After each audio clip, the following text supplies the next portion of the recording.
महाभारत का विनाशकारी युद्ध समाप्त हो चुका था। कुरुक्षेत्र की भूमि, जो कभी वीरों के शौर्य से गूंजती थी, अब शांत और सिसकियों से भरी हुई थी।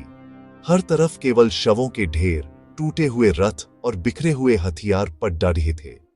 पांडव विजयी तो हुए थे, लेकिन इस जीत की कीमत बहुत बढ़ी थी। उन्होंने अपने प्रियजनों, गुरुओं और भाइयों को खो दिया था। हस्तिनापुर के सिंहासन पर युधिष्ठिर का राज तिलक हुआ, पर उनके मन में खुशी नहीं, बल्कि गहरा दुख और पश्चाताप था। यह जीत एक ऐसी जीत थी जिसमें हारने वाले और जीतने वाले दोनों ही रो रहे थे। माहौल में एक अजीब सी खामोशी थी, जो किसी भी उत्सव के शोर से कहीं ज्यादा भारी थी।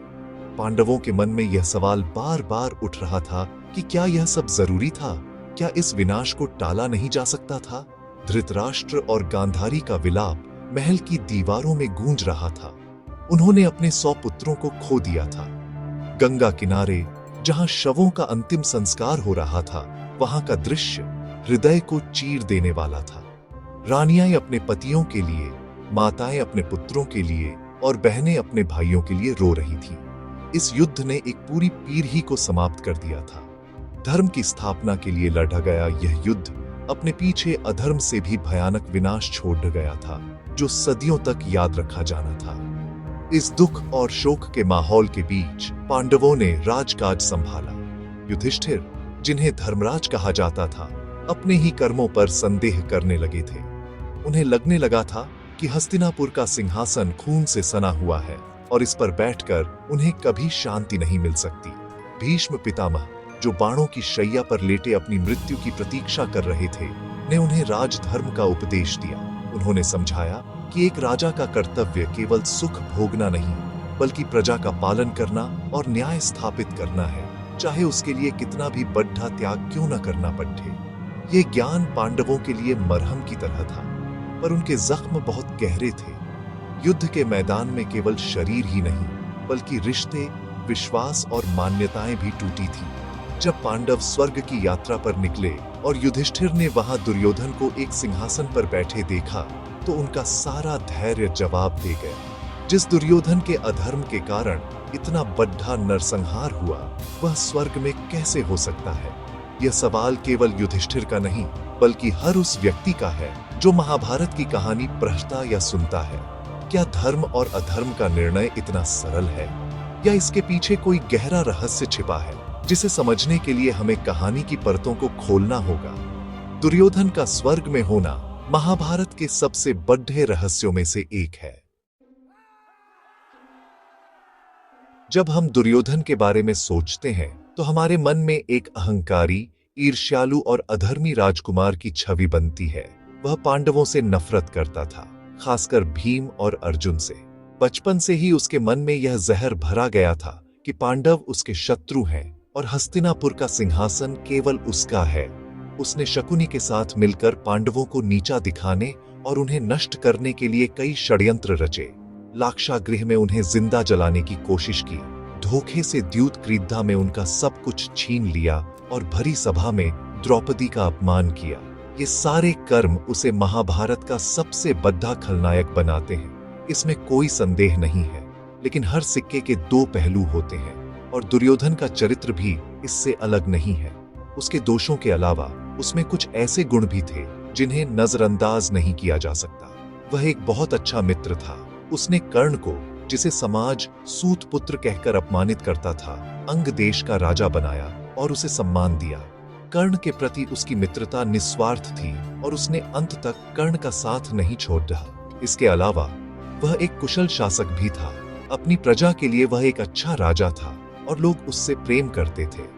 उसकी प्रजा ने कभी उसके शासन में कोई कमी महसूस नहीं की, जो यह दिखाता है कि वह अपने कर्तव्यों को समझता था।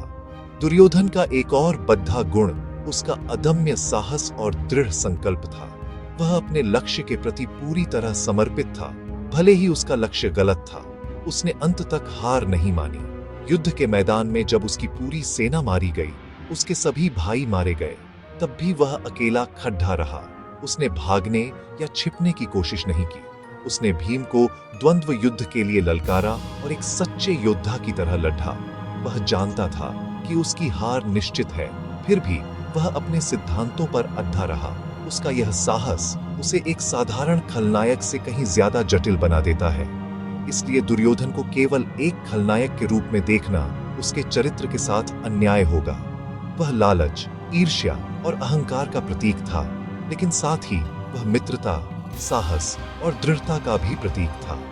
उसका जीवन हमें सिखाता है कि कोई भी इंसान पूरी तरह से अच्छा या पूरी तरह से बुरा नहीं होता। हर व्यक्ति के अंदर गुण और दोष दोनों होते हैं।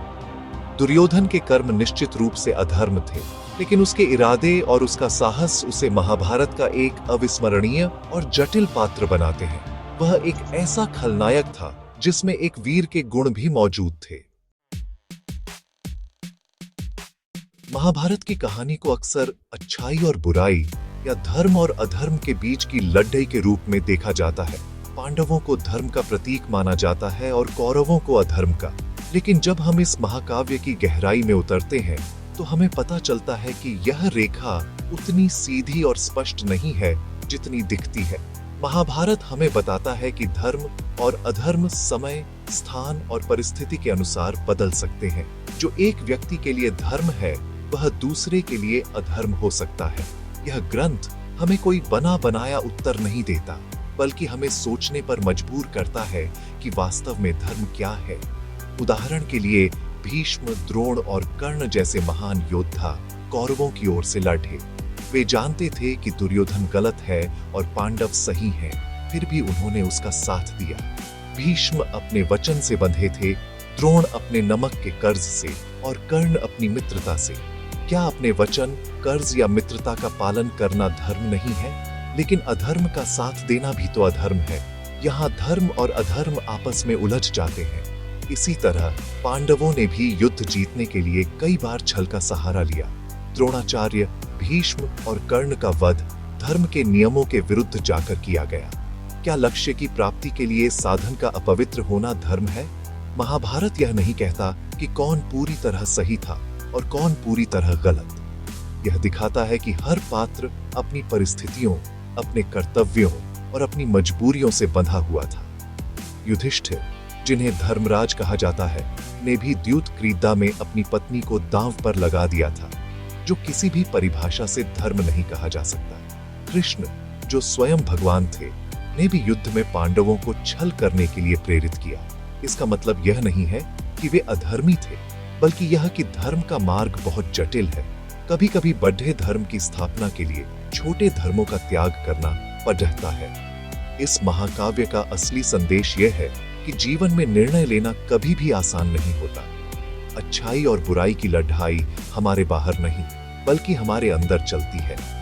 हर व्यक्ति को अपने धर्म का निर्णय स्वयं करना पड़ता है। महाभारत हमें किसी एक पक्ष को सही और दूसरे को गलत कहने के बजाय हर पात्र के दृष्टिकोण को समझने के लिए प्रेरित करता है।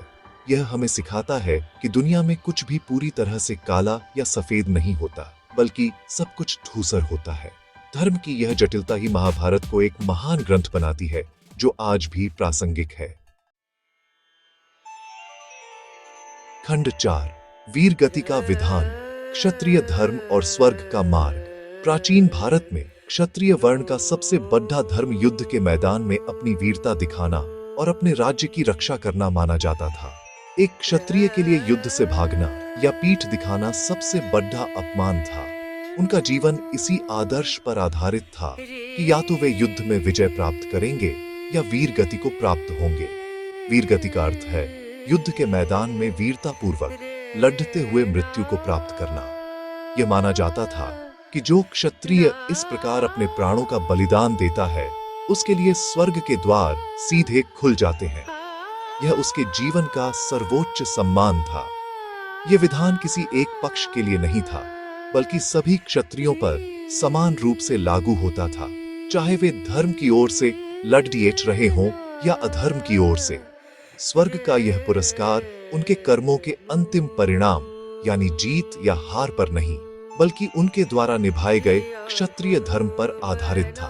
अगर एक योद्धा ने बिना डरे पूरी बहादुरी से अपने कर्तव्य का पालन किया है और लड़हाते मृत्यु को प्राप्त हुआ है, तो उसे वीर माना जाता था।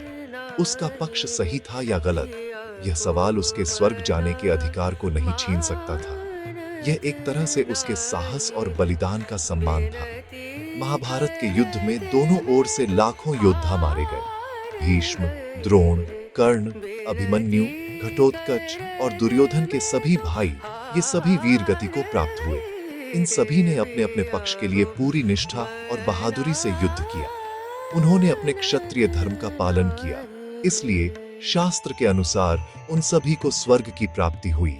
यह स्वर्ग उनके द्वारा किए गए अन्य पापों या पुण्यों का फल नहीं था, बल्कि केवल और केवल युद्ध के मैदान में दिखाए गए उनके शौर्य और बलिदान का पुरस्कार था। यह एक अस्थायी फल था जो उनके क्षत्रिय धर्म के पालन के लिए उन्हें दिया गया था। दुर्योधन के मामले में भी यही हुआ। जब भीम ने गदा युद्ध में उसकी जांघ तोड़ दी, जो कि नियम के विरुद्ध था, तब भी दुर्योधन ने हार नहीं मानी। वह घायल अवस्था में भी पांडवों को ललकारता रहा। उसने मृत्यु का सामना एक कायर की तरह नहीं, बल्कि एक वीर की तरह किया। उसने अपने क्षत्रिय धर्म का अंत तक पालन किया। इसी कारण मृत्यु के बाद उसे स्वर्ग में स्थान मिला। यह उसके जीवन भर के अधर्म का पुरस्कार नहीं था, बल्कि उसकी मृत्यु के समय दिखाई गई वीरता का सम्मान था। यह विधान हमें सिखाता है कि धर्म के कुछ नियम सार्वभौमिक होते हैं, जो पक्ष और विपक्ष से ऊपर होते हैं। खंड 5। दुर्योधन को स्वर्ग क्यों मिला? पुण्य और पाप का लेखा जोखा।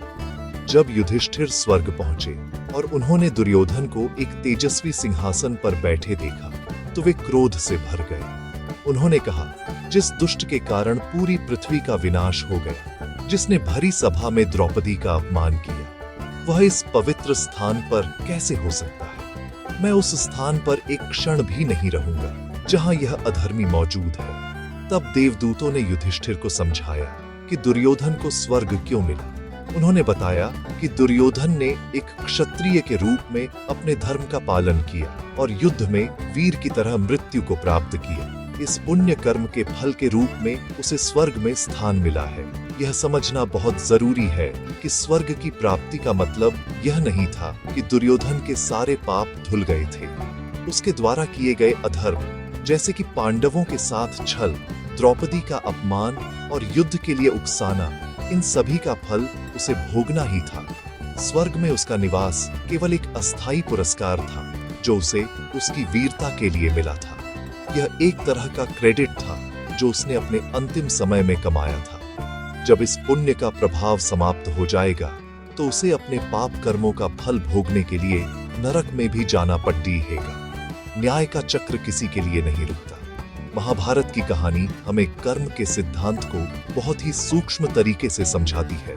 यह बताती है कि हमारे हर कर्म का, चाहे वह अच्छा हो या बुरा, अपना अलग अलग फल होता है। ऐसा नहीं है कि कुछ अच्छे कर्म करने से हमारे बुरे कर्म कट जाते हैं, या इसके विपरीत, हर कर्म का अपना खाता होता है। दुर्योधन ने एक अच्छे शासक के रूप में जो पुण्य कमाया, एक वीर योद्धा के रूप में जो पुण्य कमाया, उसका फल उसे स्वर्ग के रूप में मिला। लेकिन एक ईर्ष्यालु और अधर्मी व्यक्ति के रूप में जो पाप उसने किए, उसका फल उसे नरक के रूप में भोगना ही पड़ेगा। इस घटना से युधिष्ठिर को भी एक गहरा सबक मिला। उन्हें समझ आया कि न्याय का तराजू बहुत संतुलित होता है। यह केवल किसी व्यक्ति के एक पक्ष को देखकर निर्णय नहीं करता।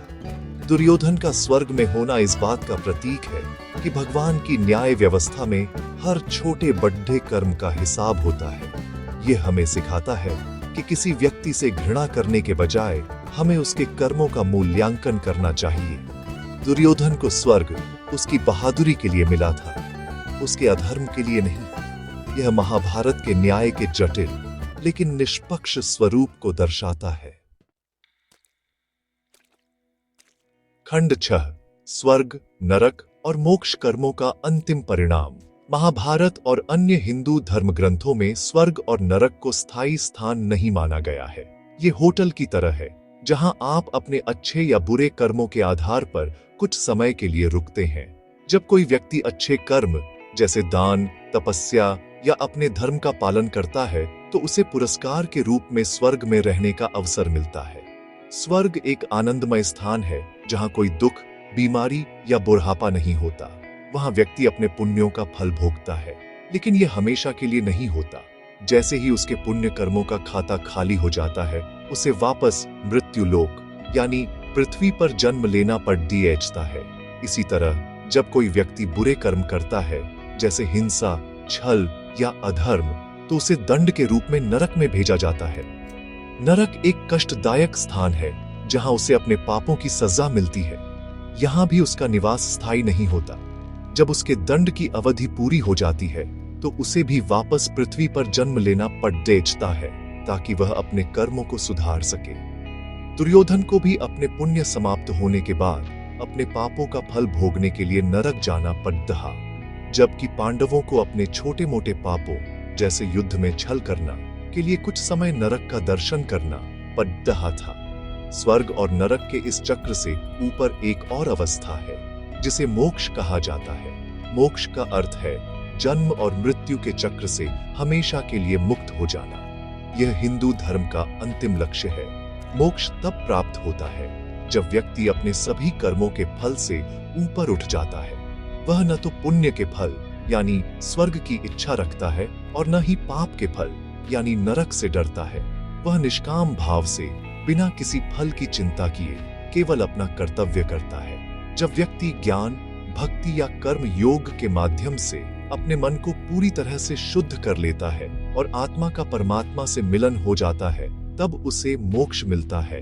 दुर्योधन को स्वर्ग मिला, मोक्ष नहीं। स्वर्ग उसकी वीरता का एक अस्थायी फल था, जबकि मोक्ष कर्मों के बंधन से पूरी तरह मुक्त हो जाने की अवस्था है।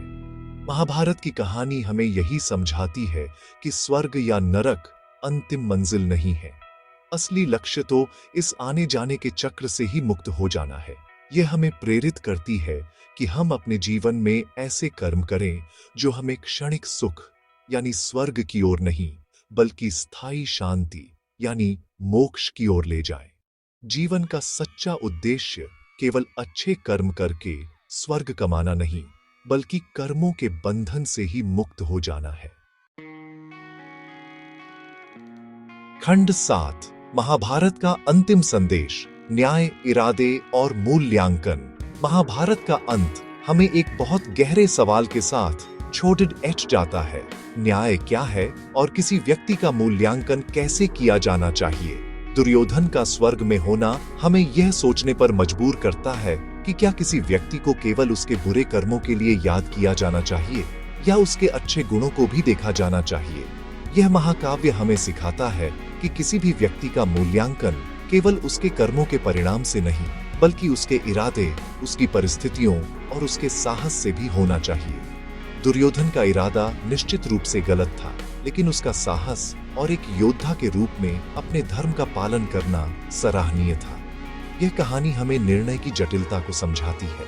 हम बहुत आसानी से लोगों को अच्छा या बुरा कह देते हैं, लेकिन महाभारत दिखाता है कि हर व्यक्ति के अंदर अच्छाई और बुराई दोनों होती है। पांडव, जिन्हें हम नायक मानते हैं, ने भी गलतियां की, और दुर्योधन, जिसे हम खलनायक मानते हैं, उसमें भी मित्रता और वीरता जैसे गुण थे। इसलिए किसी को पूरी तरह से खारिज कर देना या किसी को पूरी तरह से पूजना दोनों ही गलत है।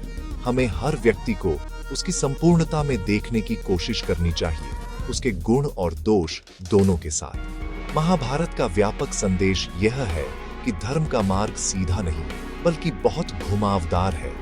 यह हमें तैयार उत्तर देने के बजाय सही सवाल पूछना सिखाता है। यह हमें सिखाता है कि हम दूसरों पर उंगली उठाने से पहले अपने अंदर झांकें। जब युधिष्ठिर ने दुर्योधन को स्वर्ग में देखा, तो उनका अहंकार जाग उठा कि मैं धर्मी हूं और वह अधर्मी। लेकिन देवताओं ने उन्हें समझाया कि न्याय का उनका पैमाना अधूरा है। सच्चा धर्म केवल नियमों का पालन करना नहीं, बल्कि करुणा, क्षमा और समझदारी भी है। अंत में दुर्योधन की कहानी एक शक्तिशाली अनुस्मारक है कि इतिहास विजेताओं द्वारा लिखा जाता है, लेकिन सत्य हमेशा उससे कहीं ज्यादा जटिल होता है। हमें किसी भी व्यक्ति या घटना का मूल्यांकन करते समय जल्दबाजी नहीं करनी चाहिए। हमें कहानी के दोनों पक्षों को सुनने और समझने का प्रयास करना चाहिए। दुर्योधन को स्वर्ग उसकी बहादुरी और क्षत्रिय धर्म के पालन का फल था, यह उसके अधर्म का पुरस्कार नहीं था। यह हमें सिखाता है कि जीवन में हर क्रिया की एक प्रतिक्रिया होती है और न्याय का चक्र हर किसी के लिए, चाहे वह नायक हो या खलनायक, समान रूप से घूमता है।